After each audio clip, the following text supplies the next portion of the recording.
Iran ಯುದ್ಧದ ಪರಿಣಾಮ ಕರ್ನಾಟಕದ ಮೇಲೂ ಬಿದ್ದಿದ್ದು ಎಲ್ಪಿಜಿ ಸಿಲಿಂಡರ್ ಪೂರೈಕೆ ವ್ಯತ್ಯಯ ಉಂಟಾಗಿದೆ. ಸಿಲಿಂಡರ್ ಕೊರತೆ ಆಗಿದ್ದು ಜನರು, ಹೋಟೆಲ್ ಉದ್ಯಮದಾರರು ಪರದಾಡ್ತಿದ್ದಾರೆ. ಗ್ಯಾಸ್ ಸಿಗದೆ ನಗರದ 60ಕ್ಕೂ ಅಧಿಕ ಇಂದಿರಾ ಕ್ಯಾಂಟೀನ್ ಬಂದ್ ಮಾಡಲಾಗಿತ್ತು. ಈ ವಿಚಾರವಾಗಿ ಮಾತನಾಡಿದ GPA chief commissioner Maheshwara Rao, Indira ಕ್ಯಾಂಟೀನ್ಗೆ ಐಒಸಿಯಿಂದ ಗ್ಯಾಸ್ ಪೂರೈಕೆಗೆ ಸಮ್ಮತಿ ಸಿಕ್ಕಿದೆ. 80 ಸಿಲಿಂಡರ್ಗಳನ್ನು ನೀಡಲು ಐಒಸಿ ಒಪ್ಪಿಕೊಂಡಿದೆ. ಹೀಗಾಗಿ ಇನ್ನೆರಡು ದಿನದಲ್ಲಿ ಬಂದ್ ಆಗಿರುವ ಇಂದಿರಾ ಕ್ಯಾಂಟೀನ್ ರೀಓಪನ್ ಆಗಲಿದೆ ಎಂದಿದ್ದಾರೆ.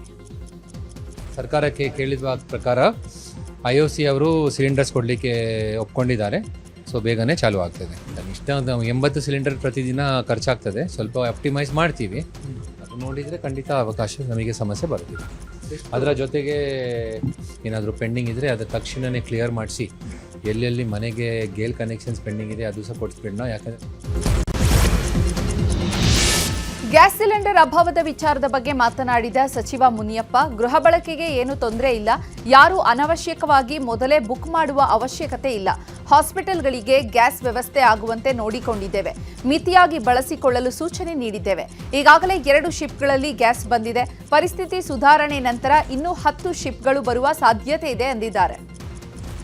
ಅತಿ ಎಸೆನ್ಷಿಯಲ್ ಸರ್ವಿಸ್ ಈಗ ಹಾಸ್ಟೆಲ್ಗೆ ಮತ್ತು ಶಾಲೆಗಳಿಗೆ, ರೆಸಿಡೆನ್ಷಿಯಲ್ ಸ್ಕೂಲ್ಸ್ಗೆ ಬೇಕೇ ಬೇಕು, ಹಾಸ್ಪಿಟ್ಲಿಗೆ ಬೇಕೇ ಬೇಕು.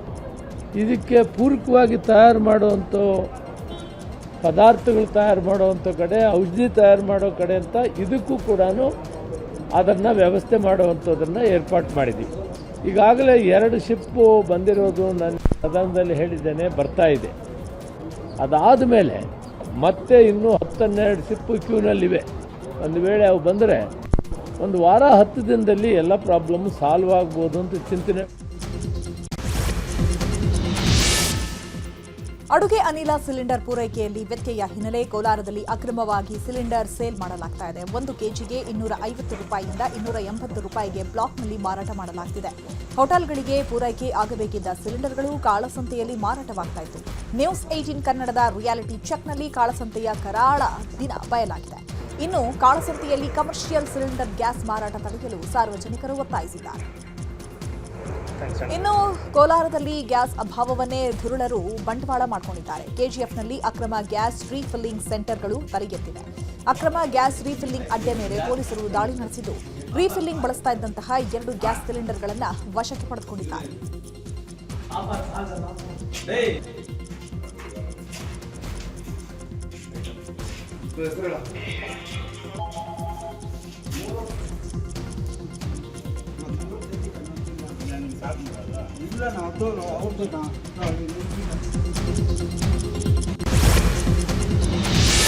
ಒಂದು 1,65,000 ಮಕ್ಕಳಿಗೆ ಗ್ಯಾಸ್ ಇಲ್ಲದೆ ಬಿಸಿಯೂಟ ತಯಾರಿಸಲಾಗ್ತಾ ಇದೆ. ಆತ್ಮನಿರ್ಭರತೆ ಮತ್ತು ಪರಿಸರ ಸ್ನೇಹಿ ಹೆಜ್ಜೆ ಇಟ್ಟಿರುವಂತಹ ಡಾಕ್ಟರ್ ತೇಜಸ್ವಿನಿ ಅನಂತ್ ಕುಮಾರ್ ಗ್ಯಾಸ್ಗೆ ಗುಡ್ ಬೈ ಹೇಳಿ ಸ್ಟೀಮಿಂಗ್ ಮೂಲಕವೇ ಆಹಾರ ತಯಾರಿಸುತ್ತಿದ್ದಾರೆ. ಅದಮ್ಯ ಚೇತನ ಸಂಸ್ಥೆಯಿಂದ ಪ್ರತಿದಿನ ಮಕ್ಕಳಿಗೆ ಮಧ್ಯಾಹ್ನದ ಬಿಸಿಯೂಟ ತಯಾರಿಸಲಾಗ್ತಾ ಇದೆ. ಅಡುಗೆ ಮನೆ ಇದು. ಈಗ 2009ರಿಂದ ಇಲ್ಲಿ ಇವತ್ತಿನವರೆಗೆ 1 ಸಿಲಿಂಡ್ರು ನಮ್ಮ ಕಂಪೌಂಡಲ್ಲಿ ಬರದೇ ಇರುವಂಗೆ ನಾವು ನೋಡ್ಕೊಂಡಿದ್ದೀವಿ. ಮತ್ತಿದು ಸಾಧ್ಯ. ಮಧ್ಯಪ್ರಾಚ್ಯದಲ್ಲಿ ಯುದ್ಧ ಹಿನ್ನೆಲೆ ಹಾಸನದಲ್ಲೂ ಗ್ಯಾಸ್ ಅಭಾವ ಉಂಟಾಗಿದೆ. ಹೋಟೆಲ್, ಹಾಸ್ಟೆಲ್ ಸೇರಿದಂತೆ ಅನೇಕ ಕಡೆಗಳಲ್ಲಿ ಗ್ಯಾಸ್ಗಾಗಿ ಪರದಾಟ ಶುರುವಾಗಿತ್ತು.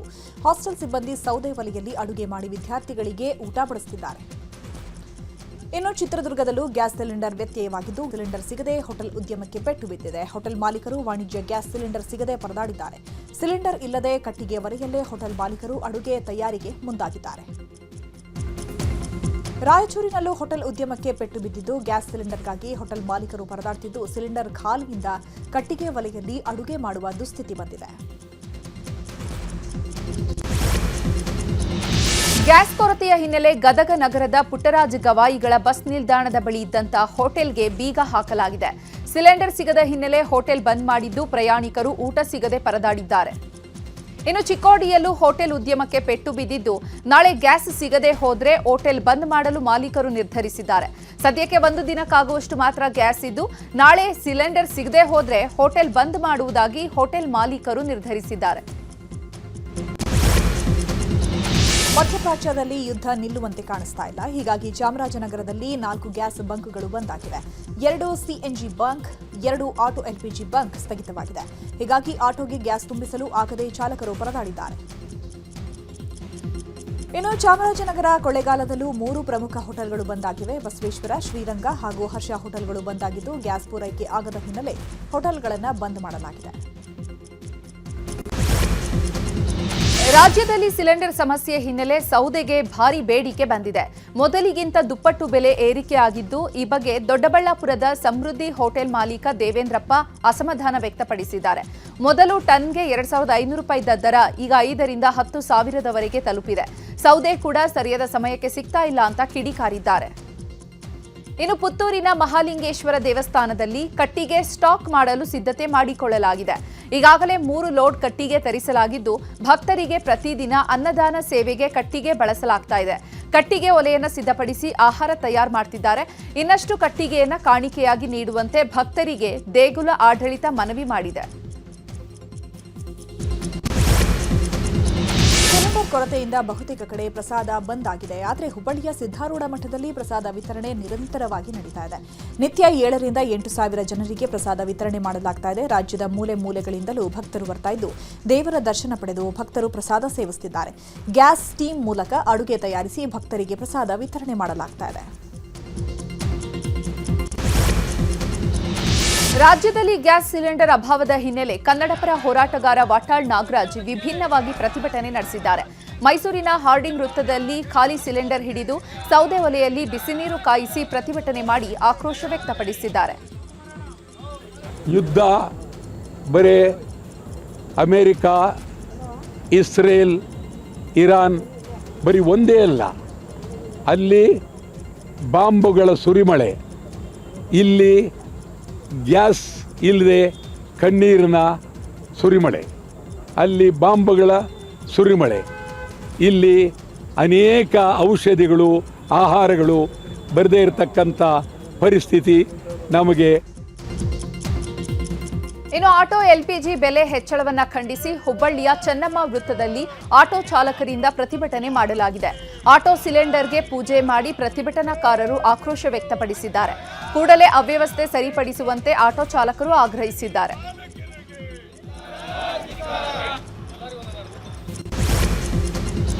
ಈಗ ವಾರ್ ಎಕ್ಸ್‌ಪ್ರೆಸ್ಗೆ ಸಂಬಂಧಪಟ್ಟಂತಹ ಸುದ್ದಿಗಳು. ಇರಾನ್ ಮೇಲೆ ಇಸ್ರೇಲ್ ಭೀಕರ ದಾಳಿ ನಡೆಸಿದೆ. ಟೆಹರಾನ್ನಲ್ಲಿ ನಡೀತಾ ಇದ್ದಂತಹ ರ್ಯಾಲಿ ವೇಳೆ ಮಿಸೈಲ್ಗಳಿಂದ ದಾಳಿ ನಡೆಸಲಾಗಿದೆ. ಅಲ್ ಖುದ್ಸ್ ದಿನದ ಅಂಗವಾಗಿ ರ್ಯಾಲಿ ನಡೆಸಲಾಗ್ತಾ ಇತ್ತು. ಸದ್ಯ ಭೀಕರ ದಾಳಿಯಲ್ಲಿ ಹಲವರು ಸಾವನ್ನಪ್ಪಿರುವ ಸಾಧ್ಯತೆ ಇದೆ. ಇನ್ನು ಇರಾನ್ ಶರಣಾಗತಿ ಚರ್ಚೆ ಮಧ್ಯೆಯೂ ದಾಳಿ ಮುಂದುವರೆದಿದೆ. ಇರಾನ್ ಶರಣಾಗಲಿದೆ ಅಂತ ಅಮೆರಿಕ ಅಧ್ಯಕ್ಷ ಡೊನಾಲ್ಡ್ ಟ್ರಂಪ್ G7 ರಾಷ್ಟ್ರಗಳ ನಾಯಕರಿಗೆ ಮಾಹಿತಿ ನೀಡಿದ್ದಾರೆ. ಈ ಮಧ್ಯೆ ಇಸ್ರೇಲ್ ಅಮೆರಿಕ ದಾಳಿ ತೀವ್ರಗೊಳಿಸಿದೆ. ಇರಾನ್ ಇಸ್ರೇಲ್ ವಾರ್ ವಿಚಾರವಾಗಿ ಭಾರೀ ಚರ್ಚೆಗಳು ನಡೆದಿದೆ. ಅಮೆರಿಕದ ವಿಮಾನವನ್ನ ನಮ್ಮ ಮಿಸೈಲ್ಗಳು ಹೊಡೆದುರುಳಿಸಿದೆ ಅಂತ ಇರಾನ್ನ IRGC ಕ್ಲೈಮ್ ಮಾಡಿಕೊಂಡಿದೆ. ಆದರೆ ಇದಕ್ಕೆ ಅಮೆರಿಕ ಪ್ರತ್ಯುತ್ತರ ನೀಡಿದ್ದು ಆಪರೇಷನ್ ಎಪಿಕ್ ಫ್ಯೂರಿ ಮುಂದುವರೆದಿದೆ. ನಮ್ಮ ನೌಕೆಗಳು ಇರಾನ್ನ ದಾಳಿಯನ್ನ ಸಮರ್ಥವಾಗಿ ಎದುರಿಸ್ತಾ ಇವೆ ಅಂತ ಹೇಳಿದೆ. ಇನ್ನು ಇಸ್ರೇಲ್ ಮತ್ತು ಇರಾನ್ ನಡುವಿನ ಯುದ್ಧ ಭೀಕರ ಸ್ವರೂಪ ಪಡೆದುಕೊಳ್ತಾ ಇದೆ. ಈ ಬೆನ್ನಲ್ಲೇ ಇರಾನ್ ದೇಶಕ್ಕೆ ಚೇತರಿಸಿಕೊಳ್ಳಲಾಗದಂತಹ ಆಘಾತವೊಂದು ಎದುರಾಗಿದೆ. ಇರಾನ್ ಸರ್ವೋಚ್ಚ ನಾಯಕ ಅಯತೊಲ್ಲಾ ಮುಜ್ತಬಾ ಖಮೇನಿ ಅವರು ವಾಯು ದಾಳಿಯಲ್ಲಿ ಗಂಭೀರವಾಗಿ ಗಾಯಗೊಂಡು ಕೋಮಾಗೆ ಜಾರಿದ್ದಾರೆ ಎನ್ನಲಾಗ್ತಾ ಇದೆ. ಅಮೆರಿಕದ KC-135 ಸ್ಟ್ರಾಟೋ ಟ್ಯಾಂಕರ್ ವಿಮಾನ ಇರಾಕ್ನಲ್ಲಿ ಪತನಗೊಂಡಿತು. ಅಮೆರಿಕದ ಮಿಲಿಟರಿ ಕಮಾಂಡ್ ಸೆಂಟರ್ ಈ ವಿಚಾರವನ್ನು ಖಚಿತಪಡಿಸಿತ್ತು. ಇನ್ನು ಅಮೆರಿಕಾಗೆ ಸೇರಿದ ಒಟ್ಟು 2 ಟ್ಯಾಂಕರ್ ಇರಾಕ್ನಲ್ಲಿ ಪತನಗೊಂಡಿದೆ ಎನ್ನಲಾಗ್ತಾ ಇದೆ. ಆದರೆ ಈ ವಿಚಾರದ ಬಗ್ಗೆ ಇರಾಕ್ ಹೇಳೋದೇ ಬೇರೆ. ಅಮೆರಿಕದ ಯುದ್ಧ ವಿಮಾನ ಪತನಗೊಂಡಿಲ್ಲ, ಬದಲಾಗಿ ನಾವೇ ಯುದ್ಧ ವಿಮಾನವನ್ನು ಹೊಡೆದುರುಳಿಸಿದ್ದೇವೆ ಅಂತ ಹೇಳಿದೆ. ಇನ್ನು ಈವರೆಗೆ ಒಟ್ಟು 4 ಯುದ್ಧ ವಿಮಾನಗಳು ಅಮೆರಿಕಾಗೆ ನಷ್ಟವಾಗಿದೆ. ಇರಾನ್ ಇಸ್ರೇಲ್ ನಡುವಿನ ಯುದ್ಧ ನಿಲ್ಲುವಂತೆ ಕಾಣ್ತಾ ಇಲ್ಲ. ಇಸ್ರೇಲ್ ಅಮೆರಿಕ ಜಂಟಿ ದಾಳಿಗೆ ಪ್ರತೀಕಾರವಾಗಿ ಇರಾನ್ ದುಬೈನ ಹಲವು ಪ್ರದೇಶಗಳ ಮೇಲೆ ದಾಳಿ ಮಾಡ್ತಾ ಇದೆ. ದುಬೈನಲ್ಲಿರುವ ಕ್ರೀಟ್ ಹಾರ್ಬರ್ನಲ್ಲಿರುವಂತಹ ವಸತಿ ಕಟ್ಟಡದ ಮೇಲೆ ಇರಾನ್ ಡ್ರೋನ್ ದಾಳಿ ನಡೆಸಿದೆ. ಈ ದಾಳಿಯಿಂದಾಗಿ ಕಟ್ಟಡ ಹೊತ್ತಿ ಉರಿದಿದೆ.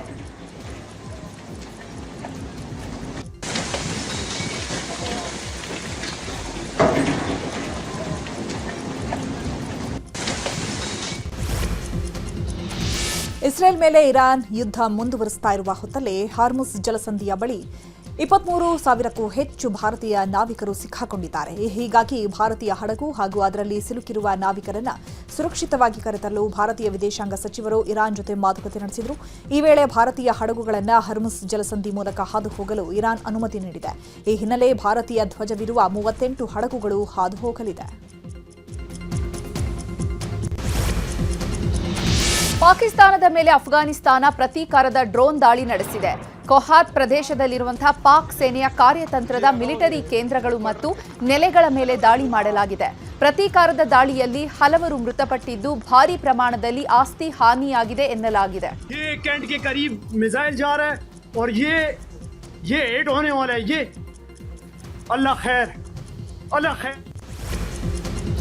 ಈಗ ರಾಜಕೀಯ ಸುದ್ದಿಗಳನ್ನು ನೋಡ್ತಾ ಹೋಗೋಣ.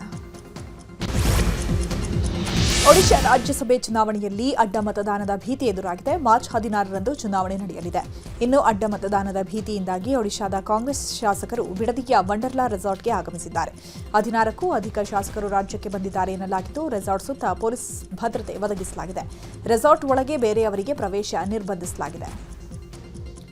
ವಂಡರ್ಲಾ ರೆಸಾರ್ಟ್ಗೆ ಡಿಸಿಎಂ ಡಿಕೆ ಶಿವಕುಮಾರ್ ಕೂಡ ಆಗಮಿಸಿದ್ರು. ಶಾಸಕರಾದ ಎಚ್ಸಿ ಬಾಲಕೃಷ್ಣ, ಸಿಪಿ ಯೋಗೇಶ್ವರ್ ಕೂಡ ಭಾಗಿಯಾಗಿದ್ದಾರೆ.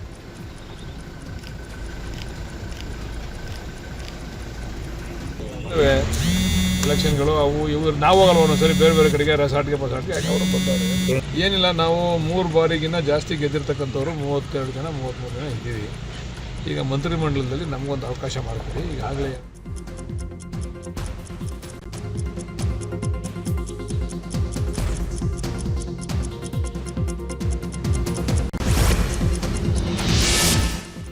ಬೆಂಗಳೂರು ದಕ್ಷಿಣ ಜಿಲ್ಲೆಯ ಬಿಡದಿಯ ಖಾಸಗಿ ರೆಸಾರ್ಟ್ನಲ್ಲಿ ವೀರಪ್ಪನ್ ಪುತ್ರಿ ವಿದ್ಯಾ ವೀರಪ್ಪನ್ ಡಿಸಿಎಂ ಡಿಕೆ ಶಿವಕುಮಾರ್ ಭೇಟಿ ಮಾಡಿದ್ದಾರೆ.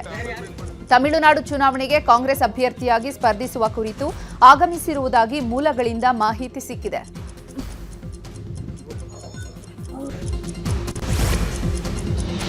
ಕಾಂಗ್ರೆಸ್ನಲ್ಲಿ ಡಿನ್ನರ್ ಪಾಲಿಟಿಕ್ಸ್ ಜೋರಾಗಿದೆ. ಡಿಸಿಎಂ ಡಿಕೆಶಿ ಬೆನ್ನಲ್ಲೇ ಸಿಎಂ ಸಿದ್ದರಾಮಯ್ಯ ಔತಣಕೂಟ ಆಯೋಜಿಸಿದ್ದಾರೆ. ಸೋಮವಾರ ಸಿಎಂ ಅಧಿಕೃತ ನಿವಾಸ ಕಾವೇರಿಯಲ್ಲಿ ಕಾಂಗ್ರೆಸ್ ಶಾಸಕರಿಗೆ ಸಿಎಂ ಡಿನ್ನರ್ ಆಯೋಜಿಸಿದ್ದಾರೆ. ಇದೇ ವಿಚಾರವಾಗಿ ಮಾತನಾಡಿದ ಸಚಿವ ರಾಮಲಿಂಗಾರೆಡ್ಡಿ, ಸಿಎಂ ಸೋಮವಾರ ಸಂಜೆ 7:30ಕ್ಕೆ ಸಭೆ ಕರೆದಿದ್ದಾರೆ. 16 ಸಚಿವರಿಗೆ ಮಾತ್ರ ಸಭೆಗೆ ಕರೆದಿದ್ದಾರೆ. ಇನ್ನು ಬೇರೆ ಯಾರನ್ನು ಕೂಡ ಕರೀತಾರೋ ಗೊತ್ತಿಲ್ಲ ಅಂತ ಹೇಳಿದ್ದಾರೆ. 16ನೇ ತಾರೀಕು ಸಾಯಂಕಾಲ 7:30ಗೆ ಕರೆದಿದ್ದಾರೆ. ನನಗೂ ಕೂಡ ಕರೆದಿದ್ದಾರೆ. ಆಗಾಗ ಹಿರಿಯ ಸಚಿವರನ್ನು ಕರೆದು ಸರ್ಕಾರದ ಬಗ್ಗೆ, ಪಕ್ಷದ ಬಗ್ಗೆ ಮಾತಾಡ್ತಾರೆ. ಇದೇನು ಹೊಸದೇನಲ್ಲ, ಮೊದಲಿಂದಲೂ ಕೂಡ ಇರ್ತಕ್ಕಂಥದ್ದೇ. ಸೋಮವಾರ ಇದೆ, ನಾನು ಹೋಗ್ತಾ ಇದ್ದೀನಿ. ಈಗ ಕರೆದಿರ್ತಕ್ಕಂಥದ್ದು ಕೇವಲ 16 ಸಚಿವರು ಅಂತ ಮಾಹಿತಿ. ಎಲ್ಲರನ್ನೂ ಕರೀತಾರೇನೋ ಗೊತ್ತಿಲ್ಲ. ಇನ್ನೂ 2 ವಾರ ಇದೆಯಲ್ಲ, ಅಸೆಂಬ್ಲಿ ಇದೆಯಲ್ಲ, ಬಿಲ್ಸ್ ಬರುತ್ತೆ, ಅದ್ರ ಬಗ್ಗೆ ಮಾತಾಡೋಕೆ ಕರೆದಿರ್ಬೋದು ಅಂತ ನಾನು ಕಾಂಗ್ರೆಸ್ ಶಾಸಕರಿಂದ ಸಂಪುಟ ಪುನರಚನೆಗೆ ಒತ್ತಡ ಹೆಚ್ಚಾಗಿದೆ. ಹೀಗಾಗಿ ಕಾಂಗ್ರೆಸ್ನ 30 ಶಾಸಕರು ದೆಹಲಿಗೆ ತೆರಳಲು ಮುಂದಾಗಿದ್ದಾರೆ. ಮಾರ್ಚ್ 26ರಂದು ರಾತ್ರಿ ಬೆಂಗಳೂರಿನಿಂದ ದೆಹಲಿಗೆ ತೆರಳಲು ಹಿರಿಯ ಶಾಸಕರು ನಿರ್ಧರಿಸಿದ್ದಾರೆ.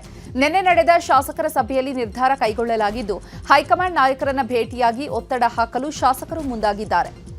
ಇನ್ನು ಇದೇ ವಿಚಾರವಾಗಿ ಶಾಸಕ ಬೇಳೂರು ಗೋಪಾಲಕೃಷ್ಣ ಮಾತನಾಡಿ, ಸಮಾನ ಮನಸ್ಸುಳ್ಳಂತಹ ಹಿರಿಯ ಶಾಸಕರು ಸೇರಿದ್ವು. 2028ಕ್ಕೂ ಕೂಡ ಸರ್ಕಾರ ಅಧಿಕಾರಕ್ಕೆ ಬರಬೇಕು, ನಮಗೂ ಮಂತ್ರಿಗಿರಿ ಸ್ಥಾನ ಕೊಡಬೇಕು. ಅದಕ್ಕೆ 26ರಿಂದ 27 ಶಾಸಕರು ಸೇರಿದ್ವು. ಬೌರಿಂಗ್ ಕ್ಲಬ್ನಲ್ಲಿ ಎಲ್ಲರೂ ಕೂಡ ಸಭೆ ಮಾಡಿದ್ವಿ ಅಂದಿದ್ದಾರೆ. ನಾವೊಂದು ಸಮಾನ ಮನಸ್ಕರ ಇರುವಂಥ ಒಂದಿಷ್ಟು ಹಿರಿಯ ಶಾಸಕರುಗಳಲ್ಲೂ ನಾವು ಸೇರಿದ್ದೀವಿ. ನಮ್ಮ ಉದ್ದೇಶ ಏನಂದರೆ, ರಾಜ್ಯ ಸರ್ಕಾರ 28ಕ್ಕೂ ಸಹ ನಮ್ಮ ಸರ್ಕಾರ ಮುಂದಾಗಿ ಬರಬೇಕು ಅನ್ನೋ ಉದ್ದೇಶದಲ್ಲಿ ಗೊಂದಲಗಳು ಸೃಷ್ಟಿಯಾಗಬಾರ್ದು ಅನ್ನೋ ಇದರಲ್ಲಿ. ಹಾಗೆ ನಾವು ಸಹ ಸುಮಾರು 3 ಸರಿ 4 ಸರಿ 5 ಸರಿ ಗೆದ್ದಿರುವಂಥ ಸೀನಿಯರ್ಗಳಿರೋದ್ರಿಂದ ನಮಗೂ ಸಹ ಮಂತ್ರಿ ಸ್ಥಾನವನ್ನು ಕಲ್ಪಿಸಿಕೊಡ್ಬೇಕು ಅನ್ನೋದು ನಮ್ಮೆಲ್ಲರೂ ಚರ್ಚೆ ಮಾಡಿದ್ವಿ. ಕಾಂಗ್ರೆಸ್ ಶಾಸಕರ ಸಭೆ ಹಾಗೂ ದೆಹಲಿಗೆ ಹೋಗುವ ವಿಚಾರವಾಗಿ ಗೃಹ ಸಚಿವ ಪರಮೇಶ್ವರ್ ಮಾತನಾಡಿದ್ದಾರೆ. ಆಕಾಂಕ್ಷಿಗಳು ಬಹಳ ಜನ ಇದ್ದಾರೆ. ರಾಜಕಾರಣದಲ್ಲಿ ಶಾಸಕರಾದವರು ಮಂತ್ರಿ ಆಗಬೇಕು ಅಂತ ಸ್ವಾಭಾವಿಕವಾಗಿ ಆಸೆ ಹೊಂದಿರ್ತಾರೆ. ಅದನ್ನ ತಪ್ಪು ಅಂತ ಹೇಳೋಕ್ಕಾಗಲ್ಲ ಅಂದಿದ್ದಾರೆ. ಇನ್ನು ಇದೇ ವಿಚಾರವಾಗಿ ಡಿಸಿಎಂ ಡಿಕೆಶಿ, ಸಚಿವ ರಾಮಲಿಂಗಾರೆಡ್ಡಿ ಬೆಂಬಲ ನೀಡಿದ್ದಾರೆ. ಆಕಾಂಕ್ಷಿಗಳು ಬಹಳ ಜನ ಇದ್ದಾರೆ. ಪ್ರತಿಯೊಬ್ಬರಿಗೂ ರಾಜಕಾರಣಕ್ಕೆ ಬಂದಂಥ ಸಂದರ್ಭದಲ್ಲಿ ನಾನು MLA ಆಗಬೇಕು, MLA ಆದಮೇಲೆ ಮಂತ್ರಿ ಆಗಬೇಕು, ಮಂತ್ರಿ ಆದಮೇಲೆ ಇನ್ನೊಂದು ಆಗಬೇಕು, ಈ ಥರದ್ದು ಅವರ ಆಸೆಗಳಿದ್ದೇ ಇರುತ್ತೆ. ಇಲ್ಲಾಂದರೆ ರಾಜಕಾರಣಕ್ಕೆ ಯಾಕೆ ಬರ್ತಾರೆ? ಶಾಸಕರಾದವ್ರು ಮಂತ್ರಿ ಆಗಬೇಕು ಅಂತ ಸ್ವಾಭಾವಿಕವಾಗಿ ಅವರಿಗೆ ಆಸೆಗಳು ಇರ್ತವೆ. ಅದರಲ್ಲಿ ಆ ದೃಷ್ಟಿಯಲ್ಲಿ ಅದೇನು ತಪ್ಪು ಅಂತ ನಾನು ಹೇಳೋದಿಲ್ಲ. ಅವರು ತಪ್ಪೇನಿದೆ, ಎಲ್ಲ ಮಂತ್ರಿ ಆಗಬೇಕು ಅಂತ ಆಸೆ ಇದೆ. ನಾನು ಫಸ್ಟ್ ಟೈಮ್ ಆಗಿದ್ದು, ನಾನು ಓಲ್ಡ್ ಆಗ್ತೀನಿ, ನಾನು ಸೀನಿಯರ್ ಸಿಟಿಸನ್. ನಿನ್ನೆ ಸೇರಿದ್ದು ಹಿರಿಯ ಶಾಸಕರು 3 ಬಾರಿ 4 ಬಾರಿ 5 ಬಾರಿ 6 ಬಾರಿ ಶಾಸಕರಾದಂಥವರು ಕೂಡ ಇದ್ದಾರೆ. ಅವರಿಗೆ ಎಲ್ಲರೂ ಕೂಡ ಏನಂದ್ಕೊಂಡಿದ್ರು, 2.5 ವರ್ಷ ಆದಮೇಲೆ ರೀಶಫಲ್ ಆಗುತ್ತೆ, ನಮಗೂ ಅವಕಾಶ ಸಿಗುತ್ತೆ ಅಂತ ಅವರು ಕೂಡ ಅಂದ್ಕೊಂಡಿದ್ರು. ಆದರೆ ಸ್ವಲ್ಪ 2-3 ತಿಂಗಳು ಮುಂದಕ್ಕೆ ಹೋಯ್ತಲ್ಲ. ಸರಿ. ಬಾಗಲಕೋಟೆ ಉಪಚುನಾವಣೆ ಕುರಿತಾಗಿ ಬಿಜೆಪಿ ಕೋರ್ ಕಮಿಟಿ ಸಭೆ ನಡೆಸಲಾಗಿದೆ. ಹೈಕಮಾಂಡ್ಗೆ ಕಳಿಸುವ 3 ಸಂಭಾವ್ಯರ ಹೆಸರುಗಳ ಪೈಕಿ ಮೊದಲ ಹೆಸರು ವೀರಣ್ಣ ಚರಂತಿಮಠ ಹೆಸರು ಕಳಿಸುವುದಕ್ಕೆ ಕೋರ್ ಕಮಿಟಿ ತೀರ್ಮಾನ ಮಾಡಲಾಗಿದೆ. ಮತ್ತೊಂದು ಕಡೆ ದಾವಣಗೆರೆಯ ದಕ್ಷಿಣ ಬೈ ಎಲೆಕ್ಷನ್ಗೆ ಒಮ್ಮತ ಮೂಡಿಲ್ಲ.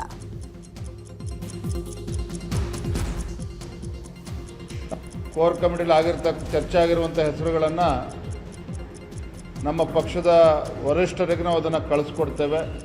ಸೊ ವಿಧಾನ ಪರಿಷತ್ ಚುನಾವಣೆ ಅಭ್ಯರ್ಥಿಗಳನ್ನು ಗೆಲ್ಲಿಸ್ತಕ್ಕಂಥ ನಿಟ್ಟಿನಲ್ಲಿ ಬಾಗಲಕೋಟೆ ಹಾಗೂ ದಾವಣಗೆರೆ ದಕ್ಷಿಣ ವಿಧಾನಸಭಾ ಕ್ಷೇತ್ರದ ಅಭ್ಯರ್ಥಿಗಳನ್ನು ಗೆಲ್ಲಿಸ್ತಕ್ಕಂಥ ನಿಟ್ಟಿನಲ್ಲಿ ನಾವೆಲ್ಲರೂ ಸಹ ಒಟ್ಟಾಗಿ ಒಂದಾಗಿ ಹೋರಾಟವನ್ನು ಮಾಡಬೇಕು. ನಮ್ಮ ಅಭ್ಯರ್ಥಿಗಳನ್ನು ಗೆಲ್ಲಿಸ್ತಕ್ಕಂಥ ನಿಟ್ಟಿನಲ್ಲಿ ಸಂಪೂರ್ಣವಾಗಿ ಶ್ರಮನ ಹಾಕಬೇಕು ಅಂತೇಳಿ ಈ ಸಭೆಯಲ್ಲೇ ವಿಧಾನಸಭೆಯಲ್ಲಿ ಬಜೆಟ್ ಮೇಲಿನ ಚರ್ಚೆ ವೇಳೆ ಪವರ್ ಶೇರಿಂಗ್ ವಿಚಾರವನ್ನು ಪ್ರಸ್ತಾಪಿಸಿ ಶಾಸಕ ಸುರೇಶ್ ಗೌಡ ಸಿಎಂ ಡಿಸಿಎಂ ಕಾಲೆಳೆದಿದ್ದಾರೆ. ನಾನು ಮತ್ತು ಡಿಕೆ ಶಿವಕುಮಾರ್ ಹಾಲು ಜೇನಿನಂತೆ ಇದ್ದಾರೆ ಮುಖ್ಯಮಂತ್ರಿಗಳು, ಆದರೆ ಸಿಎಂ ಡಿಸಿಎಂ ಮಧ್ಯೆಗಿನ ಸಂಬಂಧವೇ ಕೆಟ್ಟು ಹೋಗಿದೆ. ಅಕ್ಕಪಕ್ಕದಲ್ಲಿ 45 ನಿಮಿಷ ಕುತ್ಕೊಂಡ್ರೂ ಕೂಡ ಮಾತನಾಡೋದಿಲ್ಲ. ಇವರಿಬ್ಬರು ಜೋಡೆತ್ತು ಇದ್ದಂತೆ ಅಂತಾರೆ ಅಂತ ವ್ಯಂಗ್ಯವಾಡಿದ್ದಾರೆ.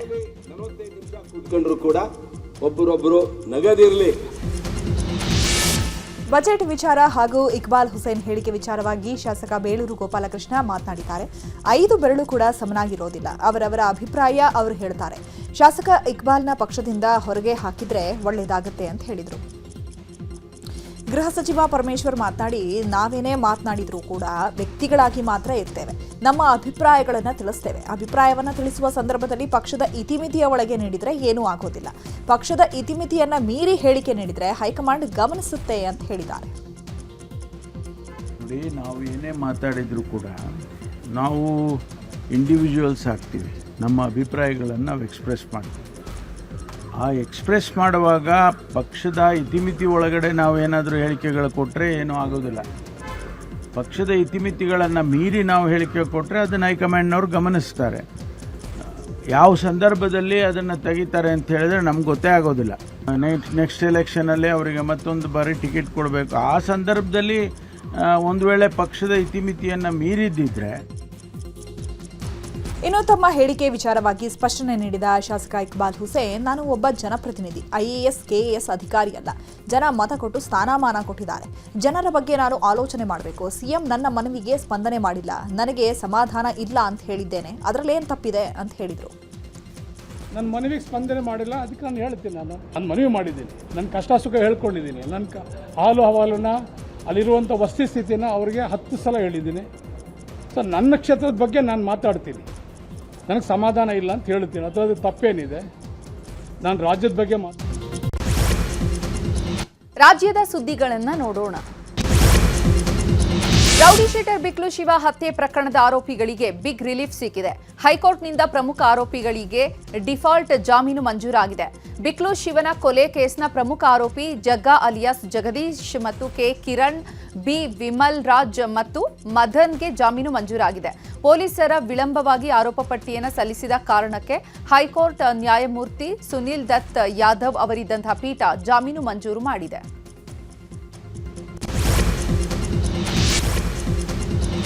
Education promotion society for India ಇವತ್ತು ಶ್ರೇಯಾಂಕ್ ಮತ್ತು ಡಿಜಿಟಲ್ ವೈಯಕ್ತಿಕ ದತ್ತಾಂಶ ಕುರಿತ ಸಂವಾದ ಏರ್ಪಡಿಸಿತ್ತು. ಬೆಂಗಳೂರಿನ ಖಾಸಗಿ ಹೋಟೆಲ್ನಲ್ಲಿ ನಡೆದ ಸಂವಾದದಲ್ಲಿ EPSI ಶಿಕ್ಷಣ ತಜ್ಞರು ಹಾಗೂ ಇಂಡಿಯಾದ ಪ್ರಮುಖ ವಿಶ್ವವಿದ್ಯಾಲಯಗಳ ಪ್ರತಿನಿಧಿಗಳು ಪಾಲ್ಗೊಂಡಿದ್ದರು. ಇದಲ್ಲದೆ 2025ರ ಡಿಜಿಟಲ್ ದತ್ತಾಂಶ ಸಂರಕ್ಷಣೆ ಕಾಯ್ದೆ ಬಗ್ಗೆಯೂ ಸಂವಾದ ಏರ್ಪಡಿಸಲಾಗಿತ್ತು. ಇನ್ನು ಈ ಸಂವಾದ ಉದ್ದೇಶ ಉನ್ನತ ಶಿಕ್ಷಣ ಸಂಸ್ಥೆಗಳಲ್ಲಿ ಗುಣಮಟ್ಟದ ಶಿಕ್ಷಣ, ಕಾರ್ಯವಿಧಾನಗಳು, ಮಾನ್ಯತೆ ಪ್ರಕ್ರಿಯೆಗಳು ಹಾಗೂ ರಾಷ್ಟ್ರೀಯ ಶ್ರೇಯಾಂಕದ ಚೌಕಟ್ಟುಗಳ ಬಗ್ಗೆ ಅರಿವು ಮೂಡಿಸುವುದು ಈ ಸಂವಾದದ ಮುಖ್ಯ ಉದ್ದೇಶವಾಗಿತ್ತು.